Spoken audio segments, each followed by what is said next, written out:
नमस्कार दोस्तों। आज पढ़ते हैं साखी, जिसे कबीरदास जी ने लिखा है। कबीरदास जी के बारे में पढ़ते हैं।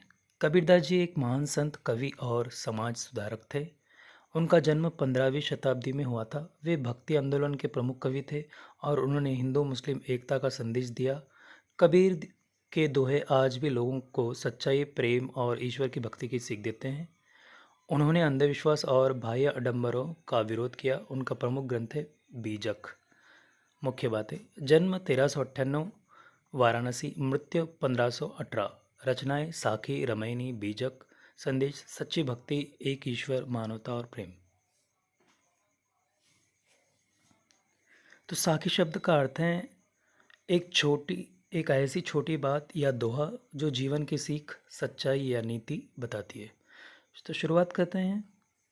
ऐसी बानी बोलिए मन का आपा खोए, औरन को शीतल करे अपहु शीतल होए। तो ये जो है पहला दोहा है, जिसका भावार्थ मैं पढ़ूंगा। साथ ही साथ मैं आपको इसके मीनिंग्स भी जो है दे चुका हूँ, आप देख सकते हैं राइट साइड में। भावार्थ: ऐसी बानी बोलनी चाहिए जिससे अपने मन का अहंकार भी दूर हो और दूसरों को भी शांति मिले। हमारी बातों से दूसरों को सुख मिले और हमारा मन भी शांत रहे। इसलिए हमेशा हमें अच्छे से यानी कि सबके साथ सम्मानपूर्वक बात करनी चाहिए। दूसरा यहाँ पर दुआ है: कस्तूरी कुंडली ब्रसे मृग ढूंढे बन माही, ऐसे घट घट राम है दुनिया देखे नाही। जिसका भावार्थ है, जैसे कस्तूरी हिरण की नाभि में होती है लेकिन हिरण उसे जंगल में खोजता फिरता है, वैसे ही ईश्वर हर प्राणी के भीतर है लेकिन लोग उसे बाहर ढूंढते रहते हैं। राइट साइड में आप उसके मीनिंग्स देख सकते हैं। जब मैं था हरि नहीं, अब हरि है मैं नहीं, सब अंधियारा मिटी गया जब दीपक देखा माही। इसका भावार्थ है, जब तक मेरे भीतर अहंकार यानी कि मैंपन था तब तक ईश्वर का अनुभव नहीं हुआ। अब जब मैं समाप्त हो गया है तब ईश्वर का प्रकाश दिखाई दिया और अज्ञान का अंधेरा जो है मिट गया। उसके राइट साइड में आप शब्दार्थ देख सकते हैं इससे जुड़े।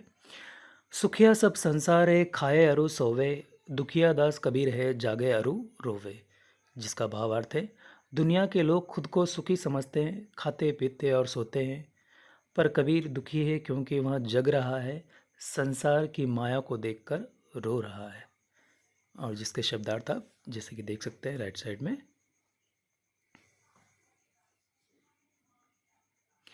बिरह भुहंगम तन बसे, मंत्र न लागे कोय, राम वियोगी ना जिए जिए तो बौरा होए।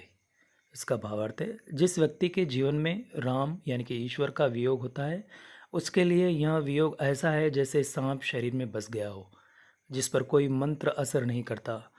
ऐसा भक्त जी नहीं सकता, और अगर जिए भी तो वह पागल जैसा हो जाता है, क्योंकि उसका जीवन ईश्वर के बिना अधूरा और पीड़ादायक है। पीड़ादायक यानी कि बहुत यातना यानी कि दर्द देने वाला। निंदक नेड़ा राखिए आंगनी कुटी बनाए, बिन साबुन पानी बिना निर्मल करे सुभाए।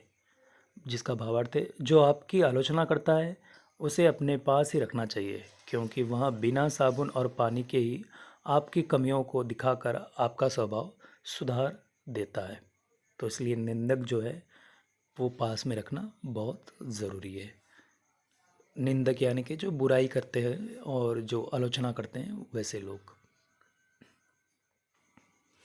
पोथी पढ़ी पढ़ी जगमुआ पंडित भयानक होए, ढाई आखर प्रेम का पढ़े सो पंडित होए। जिसका भावार्थ है, सिर्फ किताबें पढ़कर कोई पंडित यानी कि ज्ञानी नहीं बनता।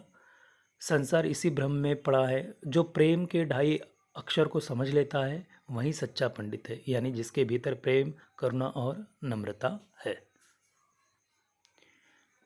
इसके शब्दार्थ भी यहाँ पर दिए गए हैं जैसे कि आप देख सकते हैं।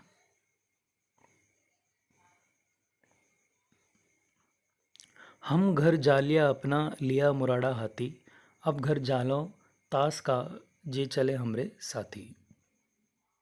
हम घर जालिया अपना मीन्स मैंने अपना अहंकार और माया छोड़ दिए। लिया मुराड़ा हाथी, अब ईश्वर का सहारा ले लिया है। अब घर जाले तास का, अब उन चीज़ों को भी छोड़ दूंगा जे चले हमरे साथी, जो साथ तो है पर भक्ति में बाधा बाधा यानी रुकावट बनते हैं।